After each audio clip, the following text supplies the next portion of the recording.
In today's video, I'm going to teach you how to handle bounce checks in QuickBooks Online. When a customer's check bounces, it can be frustrating, but in QuickBooks Online, there's a clear way to record what happened so your books stay accurate. We'll walk through three main tasks: creating a journal entry to reverse the original payment, recording any bank fee your bank charged you, and then creating an invoice to bill your customer for the bounced check and any fee you decide to pass on.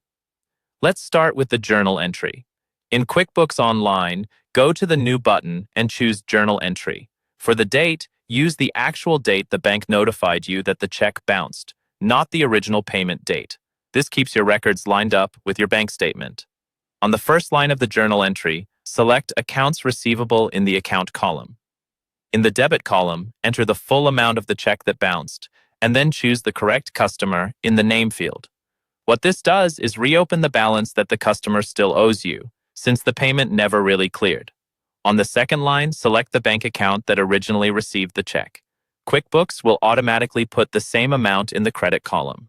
That reduces your bank balance to show that the money was removed by the bank. In the Memo field, add a short note like "Bounced Check Reversal," so you or anyone else reviewing later knows exactly what this entry is for. When everything looks right, click Save. Next, you'll want to record any fee the bank charged you for the returned check. Again, click the New button and this time choose Expense. For the payment account, select the same bank account where the fee was taken. In the Reference Number field, you can type something like NSF fee to keep it clear.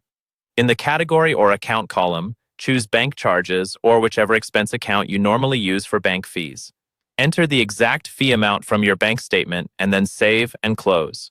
This step makes sure your profit and loss correctly reflects that extra cost. Finally, create an invoice to bill your customer. Click New and select Invoice. Choose the customer who wrote the bounce check. On the invoice, add a line for the original bounce check amount and note that it's for a returned or bounced payment. Then add another line item for the bounce check fee you're charging the customer if you choose to do that. Once everything is filled out and accurate, send the invoice to your customer so they know what they owe and why.